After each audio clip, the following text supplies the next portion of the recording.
B2B lead generation in healthcare is unique. A lot of B2B tactics that are applicable in other industries simply don't work in healthcare. But which ones? Where should you be spending your time and your money? Well, today we're going to find out. Hello and welcome to Swaay.Health, where we explore the latest trends and interesting stories from the brightest minds in healthcare marketing. I'm Colin Hung, and joining me today on the program is Tycene Fritcher. She's the Chief Commercial Officer at Outcomes, and we're going to talk about lead generation. Let's get to it. Tycene, welcome to the program. Thank you. Thank you. Thank you for having me. I'm grateful to be here. Before we dive in deeply, for those in the audience who aren't familiar with you, can you give us a quick little bit about yourself and the organization that you're with? Certainly. Tycene Fritcher, Chief Commercial Officer at Outcomes, formerly Chief Marketing Officer, have dabbled in terms of go-to-market strategies, facilitated activities in the past with our sales and product organization. So it just seemed like a natural next fit for me, as the company has been in existence for 47 years under a host of different names that have kind of come together to bridge gaps in care, with pharmacy network at the center. But we really do connect pathways from health plans and payer programs in terms of quality measures and star performance, as well as adherence and everything that our pharma manufacturers and others are so uniquely interested in, and all combined in terms of really focusing on patient care, bringing access, affordability, and outcomes. So thrilled to have that as a company name. I've been in healthcare and healthcare technology, I feel like, my entire career at this point. And it was really just a great milestone moment this last year of rebranding under that flagship name that is just such an overwhelmingly popular, utilized word in healthcare, but so poignant and at the core and center of what we do. And that's help improve outcomes. Well, we'll have to get you on again to talk about that rebrand, the behind the scenes. We love our rebrand stories here on Swaay. But that is not why we're here today. Today, we're talking about another great marketing topic, and that is lead generation, something that we often get asked a lot about as marketing leaders. But we're going to dive into some of the subtleties and some of the things that you've learned doing it in healthcare, which we have already said is kind of unique. And let me start by asking you this question, because I get this question a lot. You know, there are a lot of B2B strategies that are out there, a lot of YouTube videos you can watch, a lot of other experts that have written books on this topic, but not all of those strategies really apply or can be applied successfully to healthcare. What makes healthcare especially complex or different when it comes to B2B lead generation? I think that's a great question, and an ongoing concern in a lot of B2B healthcare space. I think that it starts with understanding your market, understanding their buyer's journey more than our sales process. I feel as though, right, you look at the evolution of healthcare marketing, and I feel like I started in it as a peewee to now where I'm feeling like I need my readers on the daily basis. But it really is understanding what is going on in the market, because what was compliance today is not what it was yesterday, and evolving changes in terms of how we're able to engage, at the forefront of what we all do, right? We're all patients. We're in this market, but that doesn't mean we all know how to market to the individuals taking care of said patients. So there's been so many approaches, and Miller-Hyman and pragmatic marketing and the 4 Ps that became the 6 Ps or the 6 Cs.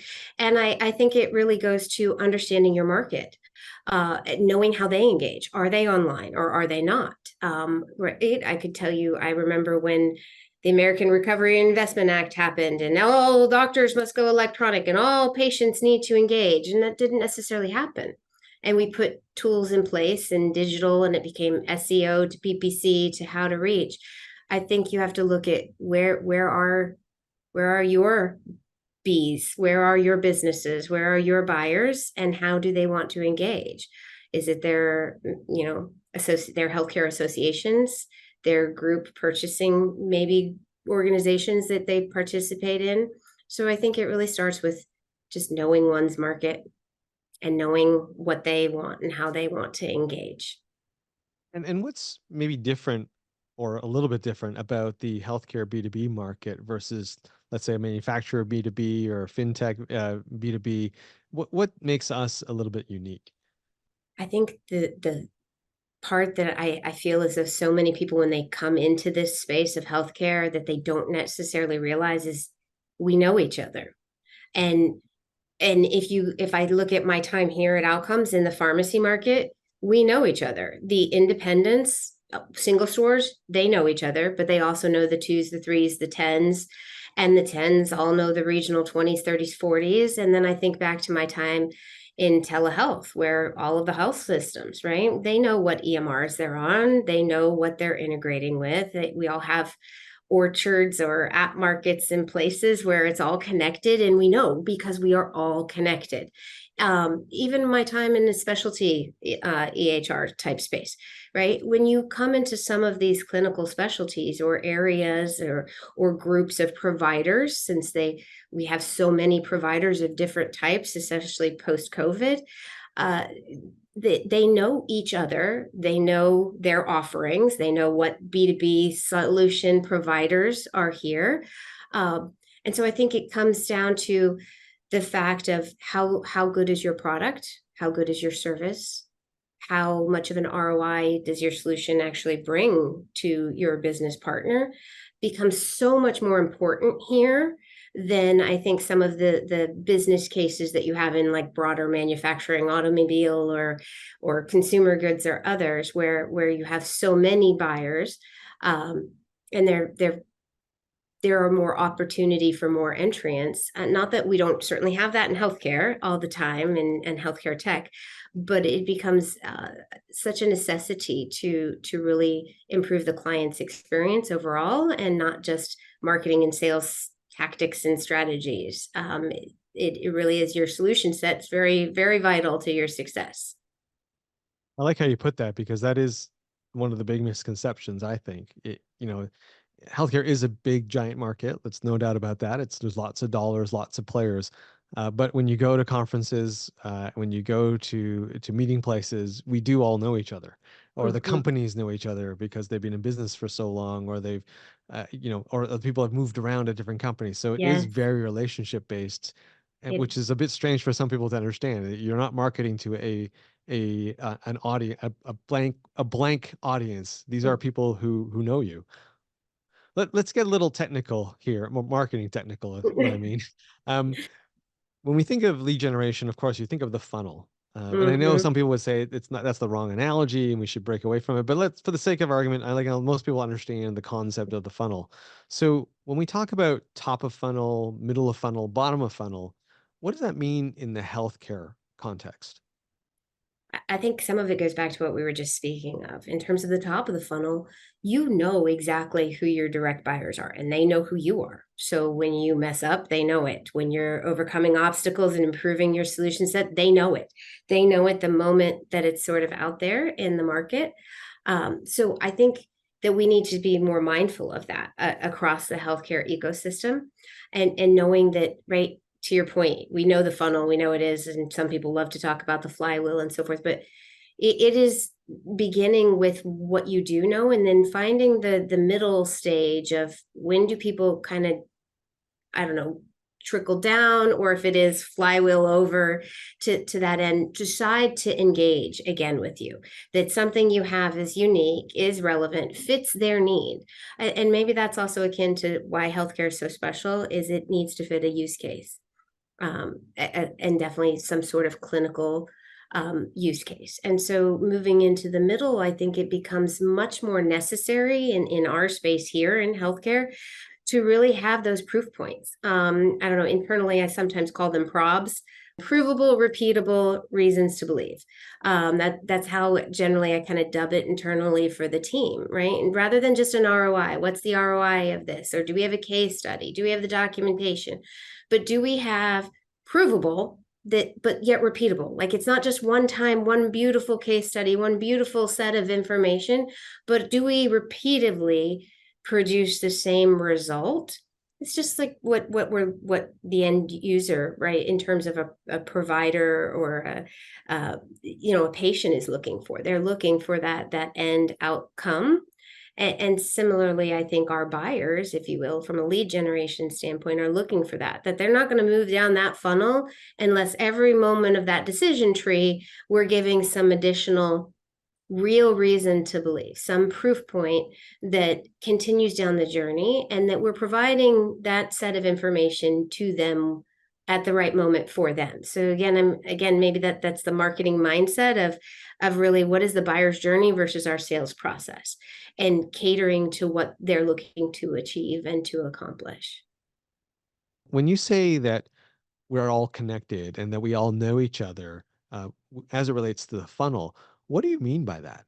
I look at it honestly like a balancing act, or I don't know, an infinity, if you will. It's not only do we know them, but they know us. They know who the technology providers are that can service their pharmacy. Or if you're on the physician side, they know the EMRs that are good for ambulatory versus dermatology versus orthopedics, ophthalmology, the major health systems.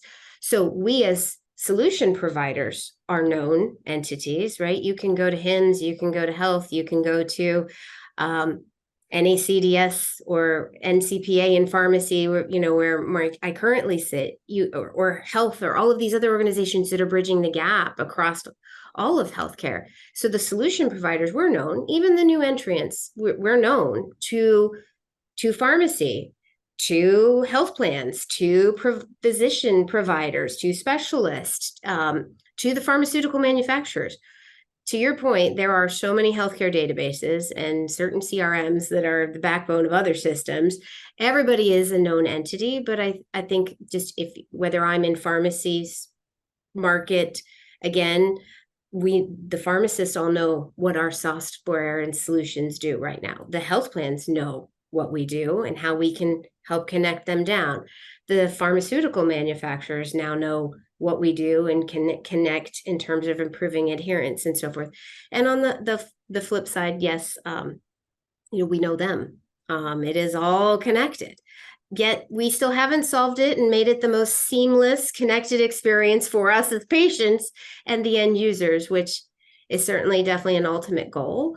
So that's where I think, going back to your question earlier, the complexity of the top of the funnel, kind of everybody's sitting and hovering in there. And I think, again, we move down the funnel at the right moments that fit the buyer, if you will, and what they're looking to do with their entity and from a business perspective. Yeah, no, I mean, what you just said echoes something I said many times, right? Like healthcare is a finite market. It's not an infinite market like it is when you're marketing to consumers. There's only No, a certain number of PHNs. There's only a certain number of payers. There's only a certain number of healthcare providers, specifically of a certain type, especially if you're going after like a yes, specialty. So you can look up these organizations. You can get a list of names. You can do your own research to come up with that list of names. And so that changes things, or it should change things when you do your marketing, because you know who they are, right? You know your targets and you can identify them, which is very absolutely. different than a lot of other markets out there. Is there a common mistake that you see B2B companies in healthcare make when it comes to lead generation? I think we sometimes overcompensate with overspending. Um, and maybe that's some part of my frugal nature, or looking for that ROI. Like, and I personally hate that statement, the juice is worth the squeeze. I actually had that conversation just yesterday with someone. Like, we really need to come up with a better phrase for that. But I think sometimes trends take a little longer in healthcare. Compliance, patient consumerism, patient access, patient affordability. These are all phrases and terms and buzzwords of that were and still are, and they it's kind of cyclical sometimes, and sometimes they take a little longer to come to fruition. So I think the first and foremost thing that is always at the top of my mind is, are we sure? Are we jumping too quick? Are we pivoting too fast? Or again, sometimes we maybe are too slow. But I don't think that always, because it is a personal industry, is everything just needing more dollars, more digital spend, more ad spend. We're all connected online. Everything is at the right here. I mean, this thing is more powerful than went up to space, right? It's probably more powerful than the first EMR that's in the Smithsonian. I mean, it's so I think it's just using some of what we have and not taking for granted how we can make the best of what we have in terms of marketing and connecting, because I think it is the greater connections of healthcare and what we do that really are making the most impactful difference. I see. Let's play a little bit of a word game here. Okay. Can you complete this sentence for me? All right. Okay. If I only had 100K to spend on lead generation, Ooh, I would invest my time and money in. I would say I only get one. oh, oh, content. I think content is king, thoughtfulness, because right, I still have Outlook, I still have email, I can go get a free Gmail. Right, part of me wanted to say some sort of email marketing automation tool but you can still do it, you can touch it all, right? It doesn't cost me anything to have LinkedIn or Facebook, maybe a website, but content is king, and positioning what you do uniquely for the greater healthcare landscape ecosystem. um, and you are a necessity to helping your provider base excel. So content, but good content, not bad, good, not fluffy bunnies. And I'm glad you qualified that, because some would say today, well, content is free too. I just type in a couple of prompts into ChatGPT and out pops content. Oh, But as I think you're alluding to, that is not quality content or good content. It's just no, I don't know if you have children. I have two teenagers myself. One is almost to college here, and it's interesting how the educational system has figured out tools and mastery of AI generated content. Because all it's doing, it's going to take a beautiful transcript, maybe of us, and put it into some type form, and it's just going to regurgitate it. So that's why quality, unique, relevant, impactful. Again, the repeatable proof points, right? Reasons to believe, not just something out of a textbook that got scanned in and uploaded to the lovely, wonderful, helpful AI bots of the world. But I don't think anything can replace sort of the personal human interaction and thoughtfulness that you yourself and others bring to our space. I see you've shared a lot of great information with us today. Where can people go to find out more about your organization outcomes and you? Oh, well, I am thrilled to say, and maybe someday we can talk about that branding aspect, that you can find us at outcomes.com. So we literally are outcomes.com. And then myself, I am listed there amongst the leadership team, but certainly LinkedIn is a great place to connect. And I'm just Tycene-Fritcher. So I am not the only one on LinkedIn. I do recall being the only one, the first one. But now there's many of me. I know it's a unique kind of random name, but there are several. So Tycene Fritcher, I am happy to connect. Awesome. Well, thank you so much for taking the time today and for sharing all this great information. Really appreciate you being on the program. Thanks for having me. This was great. Super fun. Hey, I want to thank Tycene for coming on camera with me and discussing B2B lead generation in healthcare. I love the fact that she highlighted what makes healthcare unique and the fact that healthcare's market is finite. There's only a certain number of healthcare providers, pharmacies, pharmacists, and they're all known. And that changes the game in terms of what tactics can be more effective and where you don't have to waste a lot of money. I certainly enjoyed our conversation. And hey, if you enjoyed this conversation, please like and subscribe. Also, head on over to Swaay.Health. That's Sway with two A's, .health, and that's where you'll find more great content like this. I'm Colin Hung. Thanks for being here, and I'll catch you on the next episode.